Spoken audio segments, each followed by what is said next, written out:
Cause baby boy, Read all the same books. that you do. The same Books. the same Books. the same Books.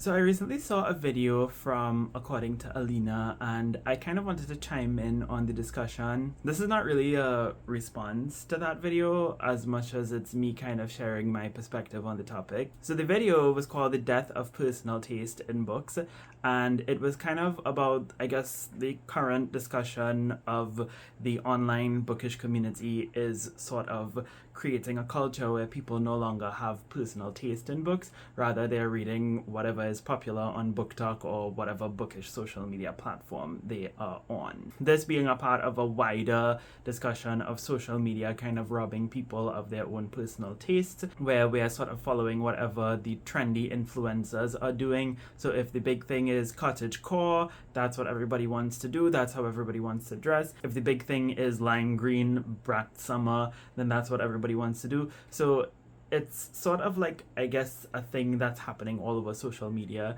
in all spheres of online communities, including the bookish community. At the same time that I was thinking about making this video, I was also thinking about a video where I talk about my perspective as a Global South booktuber and fitting into the online bookish community as a Global South booktuber, as somebody who's based in the Global South.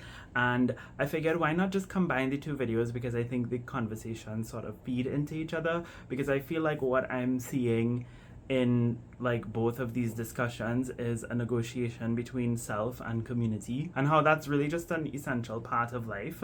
And I think all of this is really a conversation of how to balance those two things. Alina's video is a video essay, a lot more researched, and they go more into the topic itself of whether or not we are losing our personal taste, whether or not reading what everybody else is reading is a bad thing. I'm not really going to go too much into that discussion. I'll be sharing some of my personal thoughts, but you could go watch that video if you want more context about the discussion. I do kind of agree that there is a sort of thing where now everybody's kind of wanting to read the same 10 books.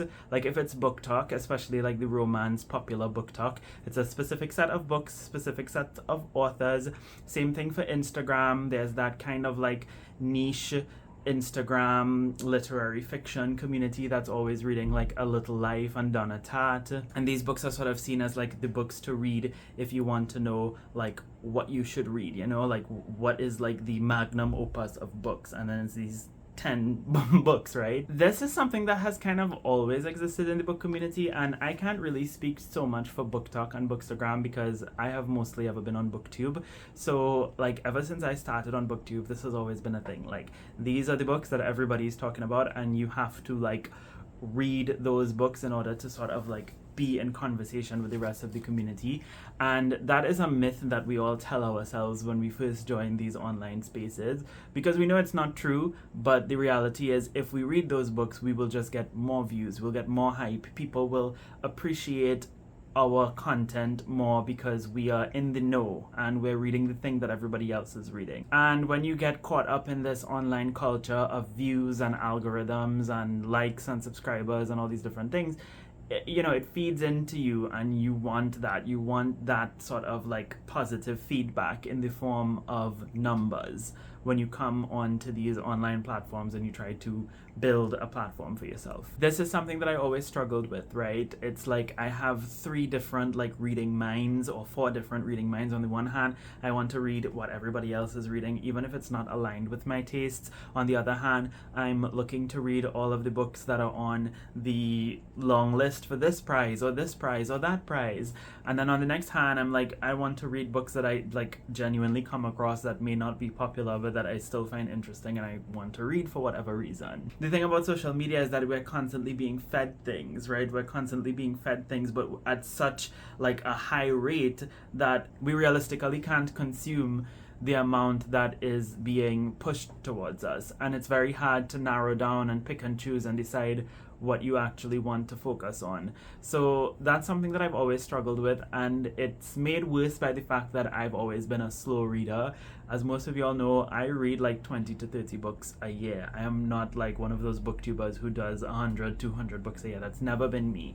And so I'm always like feeling like I'm behind, because the minute that something new and popular and shiny comes out, by the time I could access it to read it, it's already been 2-3 months and people have already moved on to something else, and then I actually have to read the thing now. And it might take me a while to get to it, and when I get to it, it might take me a while to read it. I might DNF it, and it just is this constant flow of not being able to keep up with the Joneses. This is obviously not sustainable for many reasons. It turns reading into a chore. It makes reading into some big challenge as opposed to something that you do to unwind and relax. And it also feeds into consumerism, which is a topic for a whole other video that I plan on doing sometime later this year. But the other thing that this does to us is it turns reading into a symbol and into a performance. We all want to be perceived as well read. Some of us want to be the snarky booktuber who uploads the "I read the top 10 so-and-so books so you don't have to" video. Or maybe you want to make the cute book talk videos where you're like, you know, showing a bunch of romance books that you've read with some Olivia Rodrigo song playing in the background. Or maybe you want to be like the, you know, the smart, intellectual, sad, esoteric Instagram girly pop who's reading all of the like Japanese translated fiction and all the dark academia and the A Little Life and this and that. And I'm not saying that people who do those types of videos are being fake. I'm just trying to say that a lot of us feed into this idea that we also have to be like that, and we have to produce our content in the same way, to the point where in some instances, like, it's difficult to decipher like who's who on social media, right? Because it's difficult to see the individuality when so many of these Instagram accounts are reading the same books and posting the same type of pictures under a particular type of aesthetic. And going back to the video from Alina, what that has led to is this sort of response from some people where they think that the solution is to emphasize individuality and personal style and not reading what everybody else is reading, and reading cool, new, interesting books that are not popular. Almost kind of feeding into the "I'm not like other girls" trope. I want to also re-emphasize that this culture of wanting to read certain books in order to be perceived in a particular way, in order to fit in with a particular kind of like literary personality or archetype. Obviously, this is not something that has originated on social media. This has probably been a thing since the dawn of people reading books, right? Same goes for people who want to read books that are like not popular or not known in order to seem more niche or not like everybody else. These are archetypes that have existed for a long time. The point that I'm making here is that social media is just kind of amplifying these types of orientations towards reading more than they've ever been amplified before, because now we have more options, we have more aesthetics, we have more literary archetypes and personalities that are constantly being produced on social media, and that people are constantly expecting to sort of like feed into or oppose or be snarky about. So just wanted to throw that in there.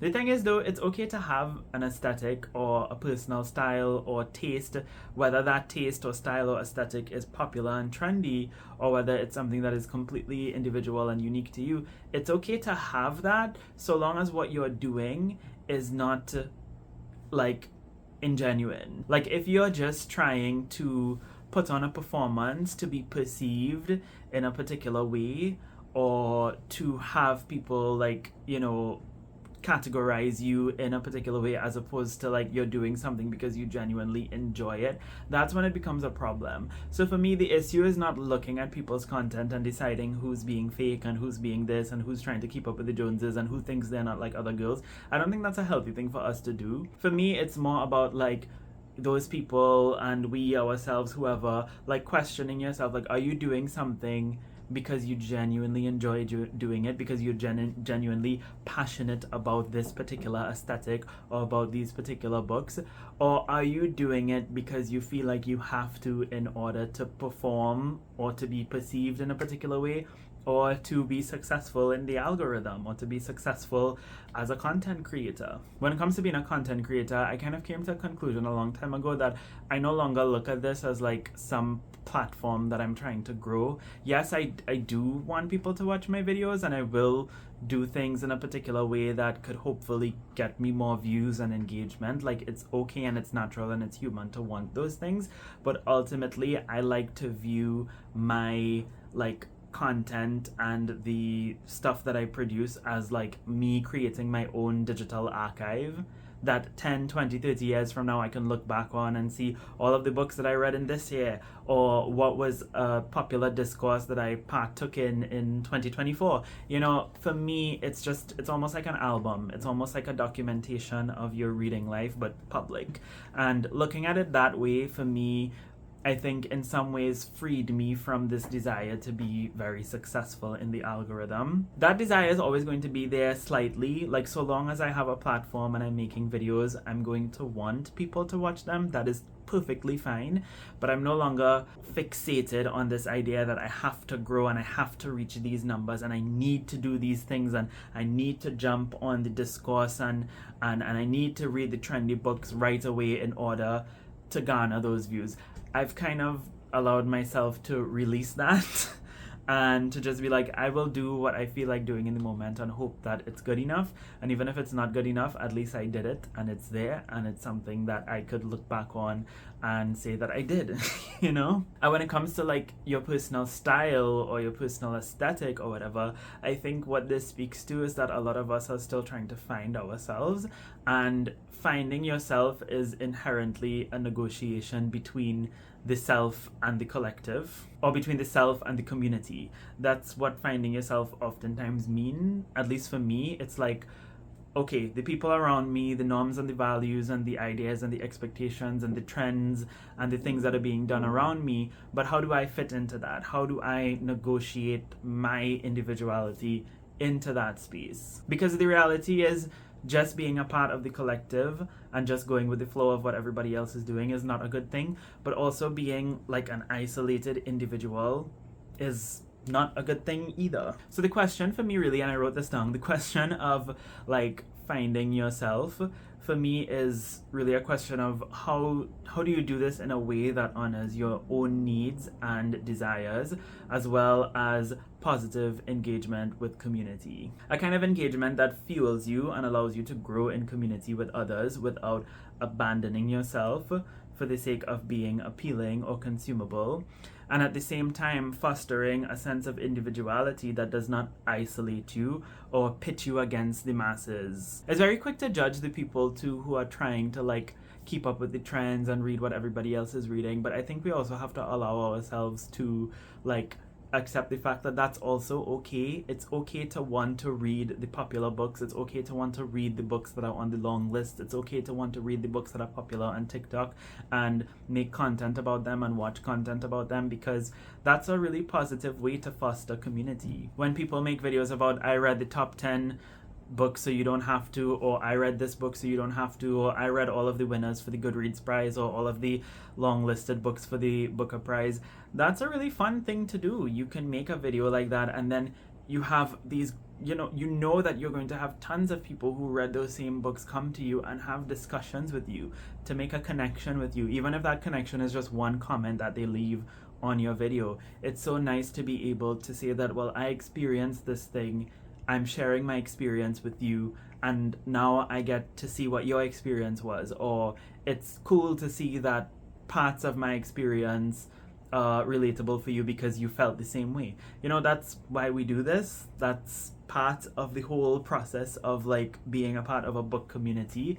And so I don't think there's anything wrong with that, so long as you are doing it at a pace that makes sense for you and in a way that fuels you and make you feel happy and excited, as opposed to this thing that you feel like you have to do in order to appeal to everybody else or to get those numbers, you know? At the same time, for me, being part of a book community means it's not always about the books, but it's about the people who's talking about the books. I really, really love watching certain booktubers who talk about books that I know I will never read. But it's not really for me about the books. It's about those people, the interesting perspectives and ideas that they have, the interesting ways in which they articulate their thoughts about books. Maybe they're funny, maybe they're cool, maybe there's something I just like about them, maybe I just like the vibe, you know? Sometimes it's not about the book, it's about the people, it's about the ideas that they're sharing about the books. So even if you're reading books that are not popular, that people may not necessarily want to actually read, even if you recommend it or talk about it,